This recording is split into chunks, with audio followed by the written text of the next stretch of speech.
Poor nurse spent her last $5 to buy a drink, unaware her blind date was the cafe's CEO. The coffee cup trembled in Emma's hands as she counted the crumpled bills one more time. $5. That was all that stood between her and complete financial ruin.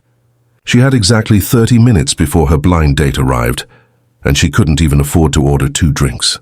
The irony wasn't lost on her. A woman who spent her days caring for others couldn't even take care of herself. If you're enjoying this story so far, please hit that like button, share it with someone who needs inspiration today, and don't forget to subscribe to Millionaire in Love for more heartwarming stories.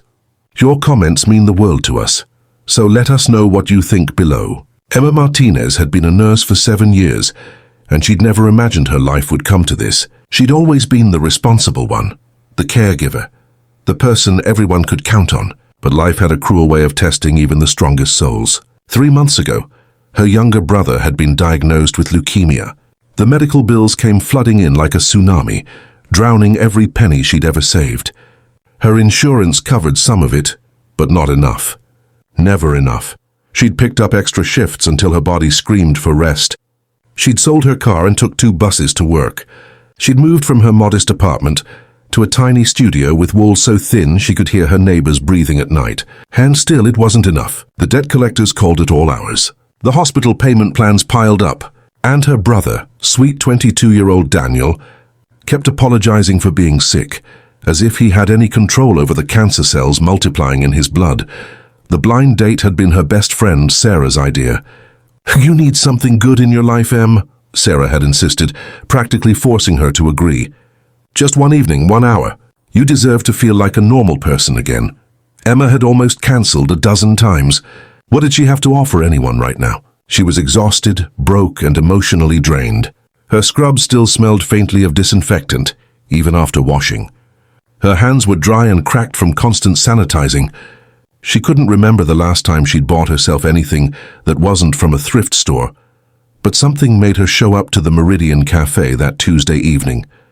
Maybe it was desperation, maybe it was hope, or maybe it was just the small, stubborn part of her that refused to let life completely break her spirit. The café was beautiful in a way that made Emma's chest ache. Warm lighting, elegant furniture, the kind of place where people who had their lives together spent their afternoons. She felt like an imposter in her best dress, a navy blue number she'd worn to her nursing school graduation and hadn't fit quite right since. She ordered a black coffee with her $5, leaving a $1 tip because she couldn't bring herself to be the person who didn't tip, even when she was drowning. The barista, a kind-looking young woman with purple hair, smiled warmly at her. Emma found an empty table by the window and waited, checking her phone every 30 seconds. What she didn't know was that the man watching her from the service corridor had been observing her since she walked in. Alexander Chen had built the Meridian Café chain from a single coffee cart into a multi-million-dollar empire. He had 17 locations across the state, and this flagship café was his pride and joy. He came here often, not as the CEO, but disguised in simple clothes, watching how his employees treated customers, how the business ran when they thought he wasn't watching. He'd noticed Emma immediately, not because of her appearance, though she had a natural beauty that didn't need enhancement. He noticed her because of the way she counted her money 3 times before ordering, because of the sadness in her eyes that she tried to hide with a polite smile, because of the way she left a tip, even though he could see her hands shaking as she let go of that last $1. Alexander had grown up poor. Dirt poor. The kind of poverty where you wore the same shoes until your toes poked through, where dinner was often just rice and hope. He'd worked 3 jobs to put himself through community college, slept in his car more times than he could count, and built his business from nothing. He recognized the look of someone barely holding on because he'd worn that look himself once. When Emma's phone buzzed with a text, she felt her heart sink. Her blind date was cancelling. Some excuse about a work emergency. She should have expected it. This was just how her life went lately. She stared at the message, feeling tears prick her eyes, and she absolutely refused to cry in public. "Excuse me," a gentle voice said. "Is this seat taken?" Emma looked up to find a man standing by her table. He was casually dressed in jeans and a simple sweater, with kind eyes and an uncertain smile. There was something warm about his presence, something that made her feel less alone. "I know it's not taken," she said, assuming he just needed a place to sit in the crowded cafe. "I'm Alex," he said, sitting down. "You look like you could use some company." Emma managed a weak smile. "That obvious, huh?" "Let's just say I know what disappointment looks like," he replied softly. "Bad day?" Something about his tone, his eyes, the genuine concern there, made Emma's carefully constructed walls crumble just a little. Maybe it was because he was a stranger. Maybe it was because she was so tired of being strong. "Bad 3 months," she admitted. "Actually, bad year. Maybe bad life, I don't know anymore." And then, to her surprise, she started talking about Daniel and his leukemia, about the medical bills that multiplied like weeds, about working herself to exhaustion and still falling short, about feeling like she was failing the one person who needed her most. The words poured out like water from a broken dam, and Alex listened to every single one.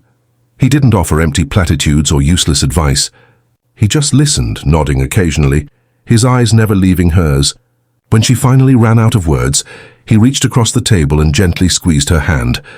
"You're not failing him," Alex said firmly. "You're showing up. You're fighting. That's not failure. That's love." Emma felt tears slip down her cheeks. "I spent my last $5 on this coffee to meet a guy who stood me up. I'm a mess." Alex's expression shifted, something determined settling in his features. "Wait here," he said, "please. Just 5 minutes." Before Emma could respond, he was gone.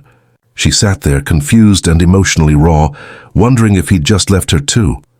She wouldn't blame him. Who wanted to deal with someone else's problems? But Alex returned, not alone. He was followed by the barista and another staff member, carrying trays laden with food. Sandwiches, pastries, soup, fresh fruit, and 2 steaming lattes with elaborate foam art. What is this?" Emma stammered. Alex sat back down, his eyes twinkling with something she couldn't quite identify. "You said you spent your last $5. I figured you probably skipped dinner." "Actually, I'm guessing you've been skipping a lot of meals. I can't accept this," Emma said, even as her stomach growled traitorously. "I can't pay for—" "It's on the house," the purple-haired barista said with a wink. "Boss's orders." Emma looked at Alex in confusion. "Boss?" Alex ran a hand through his hair, looking almost sheepish. "I should probably mention that I own this place. Actually, I own all the Meridian cafes. I'm Alexander Chen." Emma's mouth fell open. "The Alexander Chen?" The entrepreneur who'd been featured in every business magazine for building a coffee empire while maintaining living wages for employees and donating millions to charity. "But why are you sitting with me? Why are you doing this?" "Because 10 years ago I was you," Alex said quietly. "My mother was sick. I was working myself to death trying to save her. And one night, a stranger bought me dinner when I was counting change to afford a bus ride home. That stranger told me, kindness is never wasted, even when you think you have nothing left to give." I never forgot that. He leaned forward, his voice gentle but intense. "I see you, Emma. I see how hard you're trying. I see your strength even when you feel weak. And I want to help if you'll let me." "I don't need charity," Emma whispered, though her pride felt paper-thin against her desperation. "It's not charity," Alex said. "It's one human being helping another. Besides, I have a proposition for you." Over the next hour, as Emma ate the first real meal she'd had in days, Alex explained. He needed someone to help oversee a new community initiative he was launching, a program providing free meals and job training to struggling families. He needed someone who understood both business and compassion, someone who knew what it meant to fight for survival. "The position pays well," he said. "Really well. Enough to cover medical bills and then some. And it's flexible. You could keep your nursing shifts if you wanted or transition full-time." Emma stared at him. "Why me? You don't even know me." "I know enough," Alex said simply. "I know you tipped $1 when you only had 5. I know you're exhausting yourself to save your brother. I know you showed up tonight even though you probably wanted to hide from the world. That tells me everything I need to know about your character. The challenges didn't disappear overnight." Emma spent the next few months navigating her new role, while Daniel underwent aggressive treatment. There were days when she wanted to quit, when the weight of everything felt crushing, days when Daniel's blood counts dropped, and she sat by his hospital bed, holding his hand and praying to any god who might listen. But Alex was there through all of it, not as her boss, but as her friend. then slowly as something more. He showed up at the hospital with coffee during her late-night vigils. He held her when she cried after particularly hard days. He never pushed, never demanded anything she couldn't give. He just remained steady, a quiet presence in the chaos of her life. The program they built together flourished. They opened community centers where struggling families could get free meals, job training, and financial counseling. Emma discovered she had a talent for connecting with people who were where she'd been, desperate, exhausted, barely hanging on. She understood them in a way no business degree could teach.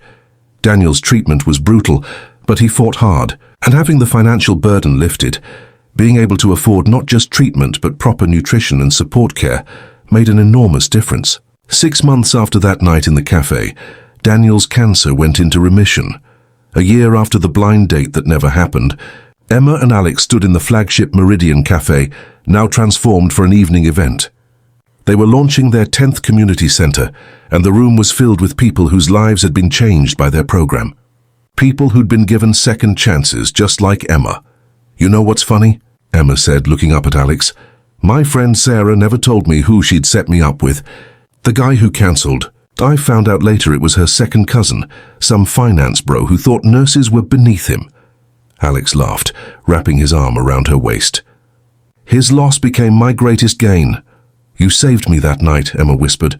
"No," Alex said, turning to face her fully. "You saved yourself." "You showed up. You kept fighting. You never gave up on your brother or yourself. I just had the privilege of walking beside you." He pulled out a small velvet box, and Emma's breath caught. "I don't believe in fate," Alex said softly, "but I believe in showing up. In trying even when everything feels impossible. In spending your last $5 on hope." He opened the box to reveal a simple, beautiful ring. "Marry me, Emma. Let's spend the rest of our lives showing up for each other and helping others show up for themselves." Through her tears, Emma said yes.